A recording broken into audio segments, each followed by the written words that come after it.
Bismillahirrahmanirrahim. Alhamdulillahi rabbil alamin. Wassalatu wassalamu ala ashrafil anbiya'i wal mursalin. Nabiyina wa habibina Muhammad wa ala alihi wa sahbihi ajma'in, amma ba'du. Sahabat-sahabat, ikhwan dan akhwat yang dimuliakan oleh Allah subhanahu wa ta'ala, kita masih melanjutkan pembahasan kitab Usulul Iman fil Quran atau fil Kitabi was Sunnah, dan kita masih dalam pembahasan terkait pengantar atau muqaddimah dalam kitab ini. Pada kesempatan yang lalu kita telah menjelaskan salah satu poin penting yang harus kita fahami dengan baik, bahwa Allah subhanahu wa ta'ala telah menciptakan manusia ini dengan segala keterbatasannya. Seluruh diri kita ini, seluruh potensi kekuatan yang kita miliki, yang luar biasa ini, bagaimanapun juga tetaplah memiliki keterbatasan. Termasuk akal pikiran kita juga memiliki keterbatasan yang begitu banyak, sehingga kita diingatkan pada pertemuan yang lalu bahwa akal kita ini tidak mungkin menjangkau segala sesuatu, termasuk menjangkau bagaimana caranya kita beribadah kepada Allah subhanahu wa ta'ala. Akal kita tidak bisa menjangkau perkara-perkara yang gaib. Karena itu kemudian Allah subhanahu wa ta'ala mengutus para nabi dan rasul kepada umat manusia dan menurunkan wahyunya melalui kitab-kitabnya untuk menjadi panduan dan pegangan umat manusia dalam beribadah kepada Allah subhanahu wa ta'ala. Dan silsilah kehadiran para nabi dan rasul itu kemudian ditutup dan dikunci oleh Allah subhanahu wa ta'ala dengan diutusnya Nabi kita Muhammad sallallahu alaihi wasallam sebagai Rasul terakhir yang menyempurnakan seluruh wahyu yang pernah Allah turunkan kepada para Nabi dan Rasul sebelum beliau sallallahu alaihi wasallam. Dan kita juga menutup pembahasan kita dengan menegaskan bahwa Rasulullah SAW, kehadiran Rasulullah SAW telah menyempurnakan agama ini. Sehingga ketika beliau meninggalkan dunia ini, agama ini beliau tinggalkan dalam keadaan sempurna, sebagaimana yang Allah turunkan kepada beliau. Tidak ada satupun yang beliau tutup-tutupi, tidak ada satupun yang beliau rahasiakan, tidak ada satupun yang beliau sembunyikan, melainkan beliau telah menyampaikannya kepada kita, umatnya. Termasuk persoalan paling mendasar dalam ibadah kita, yaitu tauhid kepada Allah subhanahu wa ta'ala. Kita lanjutkan, sahabat-sahabat sekalian, pembahasan muqaddimah kitab ini. Di sini dikatakan, وَقَدْ كَانَ sallallahu alaihi wasallam da'iyatan ila tauhidillahi wa ikhlasid dini lillah. Maka Rasulullah SAW itu adalah sosok penyeru, sosok da'i yang selalu menyeru dan mengajak manusia untuk mentauhidkan Allah dan memurnikan agama, memurnikan ibadah manusia lillahi kepada Allah subhanahu wa ta'ala. Tetapi tauhid itu sendiri tidak akan sempurna kecuali ketika kita meninggalkan apa yang menjadi lawan daripada tauhid itu. Ketika kita meninggalkan apa yang menjadi lawan dari tauhid itu, yaitu syirik kepada Allah subhanahu wa ta'ala. Maka di sini dikatakan bahwa selain menyeru kepada tauhid, Nabi SAW juga menyeru kepada apa? Kepada wa nabdhi syirki kullihi kabirihi wa saghirihi. Beliau juga selalu mengingatkan, selalu mengajak untuk meninggalkan ya nabdh. Kata nabdh itu artinya ketika kita memegang sesuatu kemudian kita membuangnya, itu namanya nabdh. Ya, nabadha yambudhu. Ya, itu artinya kita membuang, meninggalkan. Artinya boleh jadi kita mungkin pernah berpegang pada keyakinan yang syirik, berpegang pada keyakinan yang menyekutukan Allah Subhanahu wa taala, tapi ketika kita tahu bahwa itu adalah satu kesesatan, maka kita tidak ragu untuk membuangnya, tidak ragu untuk meninggalkannya. Bahkan di sini dikatakan wa nabdhi syirki kullihi kabirihi wa saghirihi. Jadi Rasulullah SAW selalu mengingatkan kita untuk membuang, meninggalkan kesyirikan itu dengan segala bentuknya, kabirihi wa saghirihi, yang besar maupun yang kecil. Tidak ada yang boleh disisakan dari bagian-bagian kesyirikan itu. Ya. Yang kecil apalagi yang besar. Ya. Kita tidak boleh meremehkan syirik itu dengan menganggap atau memandang bahwa ini tidak masalah karena ini adalah kecil saja sifatnya, tidak boleh.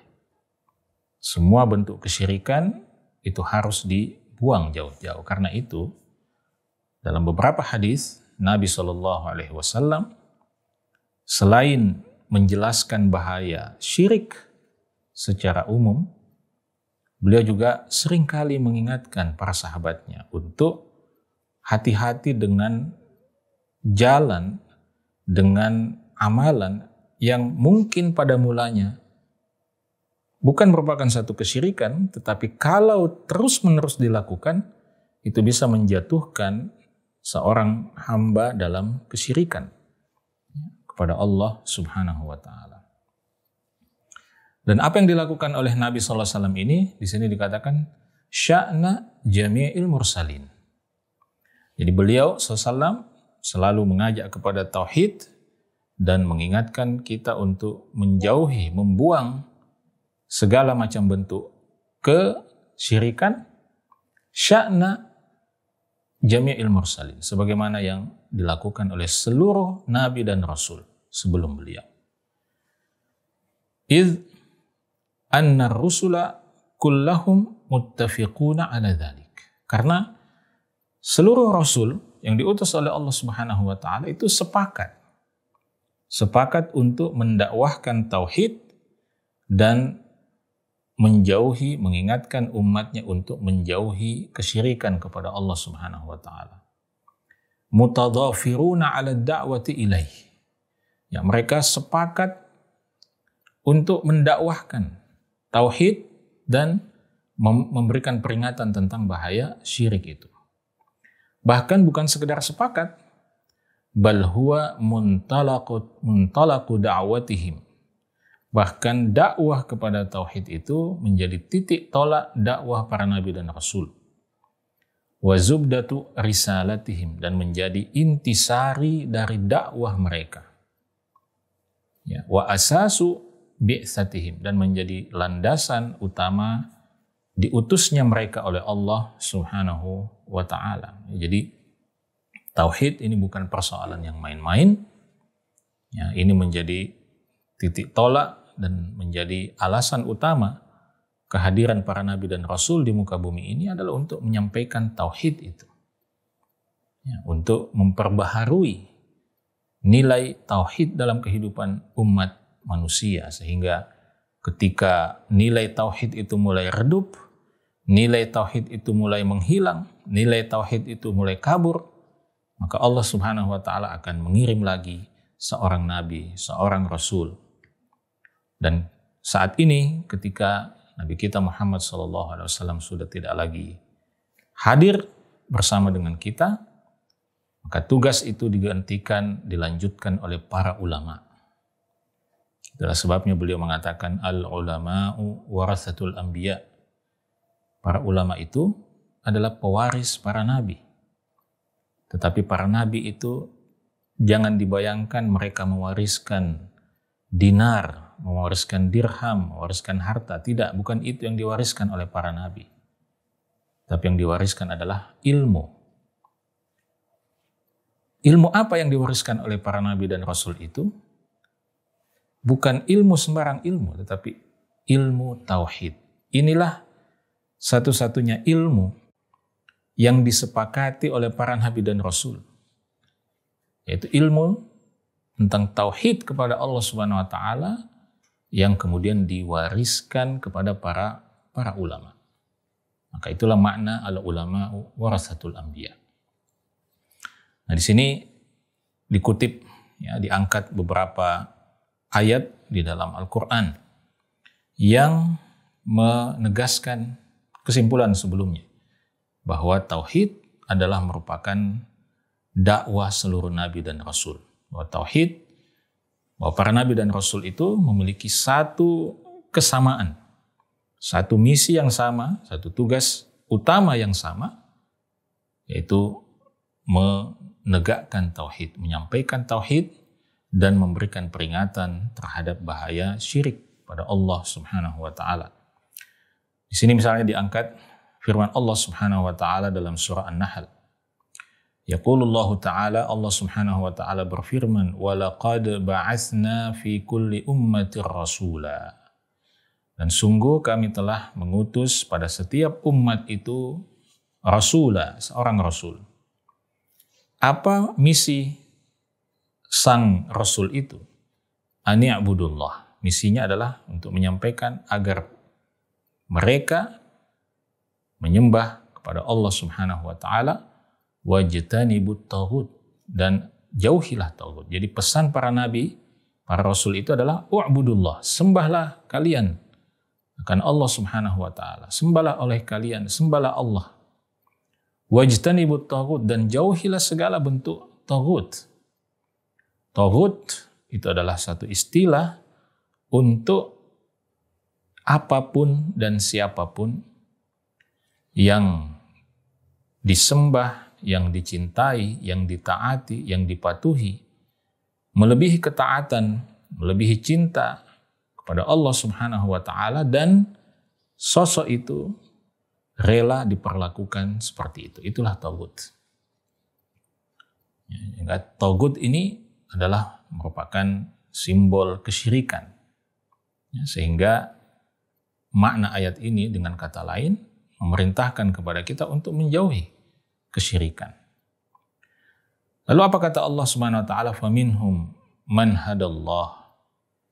Maka di antara mereka, di antara seluruh umat itu ada yang kemudian diberi hidayah oleh Allah Subhanahu wa taala. Wa minhum man haqqat alaihi dhalalah.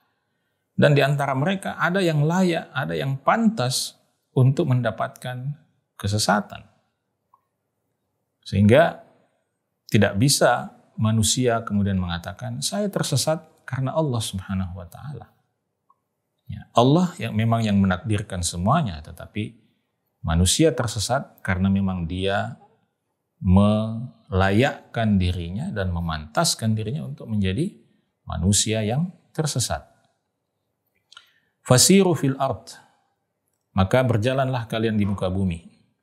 Fanzuru, lalu lihatlah, perhatikanlah, kaifa kana aqibatul mukadzibin, bagaimana dahulu akibat yang dirasakan oleh orang-orang yang mendustakan Allah, mendustakan para rasul Allah Subhanahu wa taala. Jadi kita disuruh, diperintahkan untuk merenungkan perjalanan umat manusia ini, dan kita diperintahkan untuk melihat apa yang terjadi pada mereka ketika mereka membangkang kepada Allah, ketika mereka membangkang kepada para rasul. Apa yang terjadi pada mereka untuk menjadi pelajaran bagi kita semua.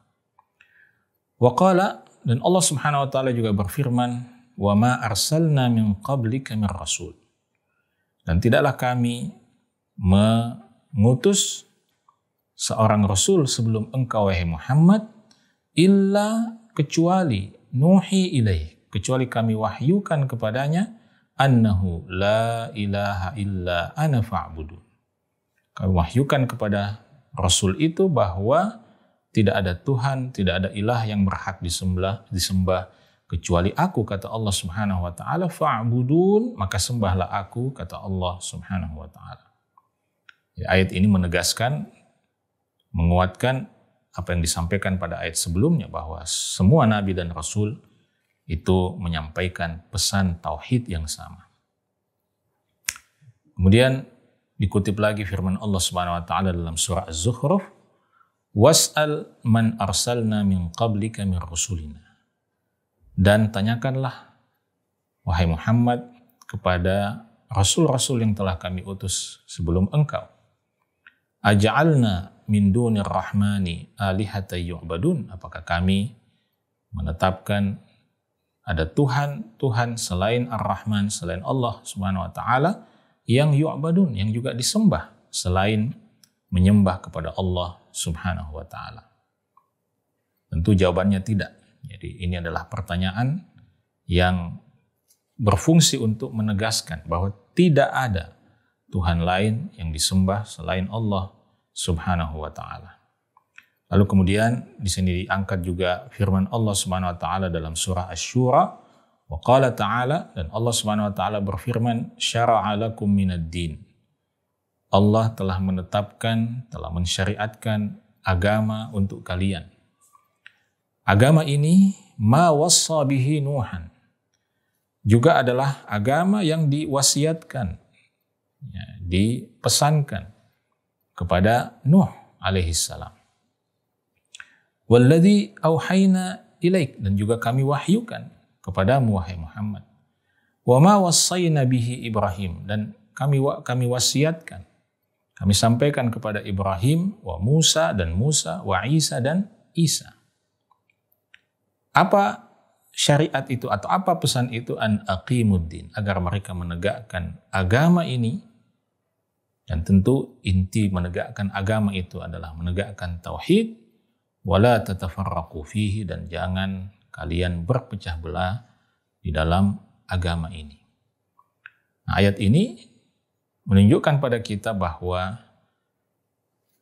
Nuh, ya, pesan yang Allah sampaikan kepada Nabi Nuh, pesan yang Allah sampaikan kepada Nabi kita Muhammad SAW, pesan yang Allah sampaikan kepada Nabi Ibrahim, pesan yang Allah sampaikan kepada Nabi Musa, pesan yang Allah sampaikan kepada Nabi Isa, dan juga kepada para rasul yang lainnya, itu adalah pesan yang sama, misi yang sama, tugas yang sama, yaitu menegakkan tauhid pada Allah Subhanahu wa taala.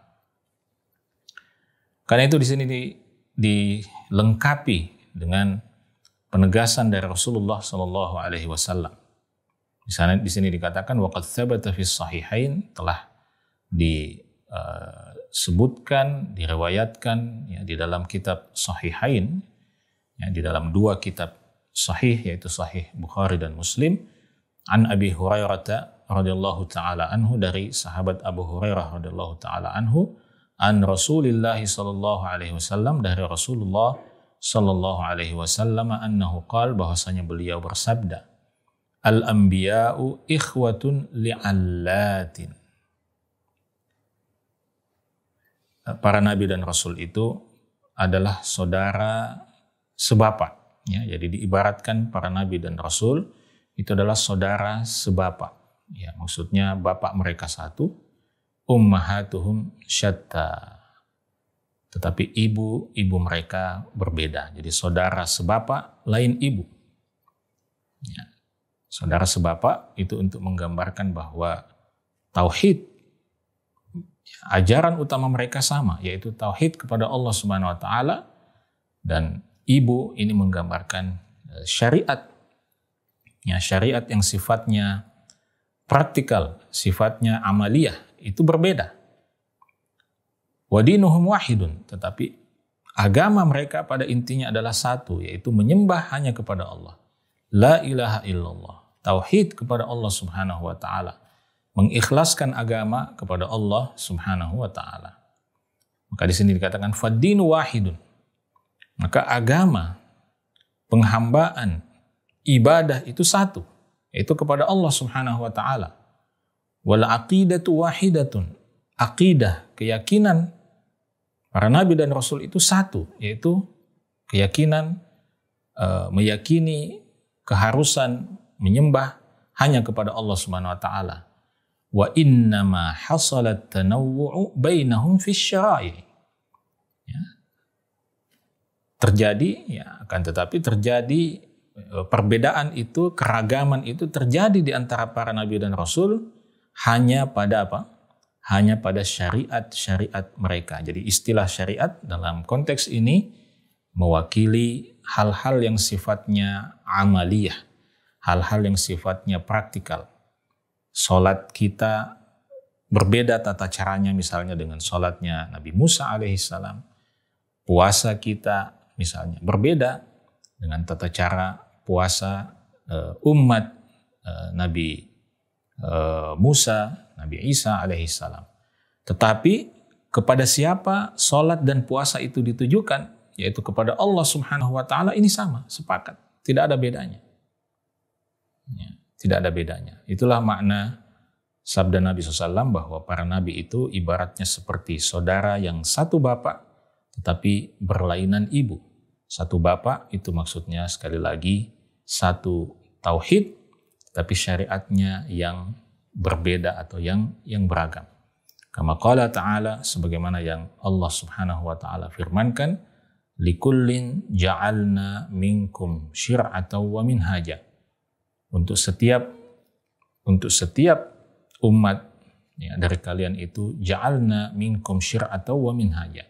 Kami tetapkan untuk setiap kalian satu syariat, satu minhaj, ya, satu panduan ibadah yang berbeda, ya, yang berbeda masing-masing ada panduan syariatnya, ada syariat Nabi Musa, ada syariat Nabi Muhammad Sallallahu Alaihi Wasallam misalnya, tetapi seluruh syariat itu sekali lagi intinya berujung pada mentauhidkan Allah Subhanahu wa Ta'ala.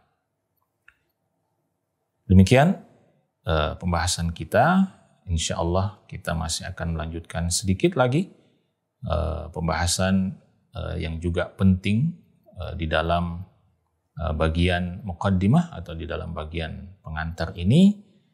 Semoga apa yang sudah kita kaji pada kesempatan kali ini bisa memberi manfaat bagi kita untuk menegakkan tauhid dan mempertahankan tauhid kita hingga akhirnya kita dipanggil oleh Allah Subhanahu wa Ta'ala.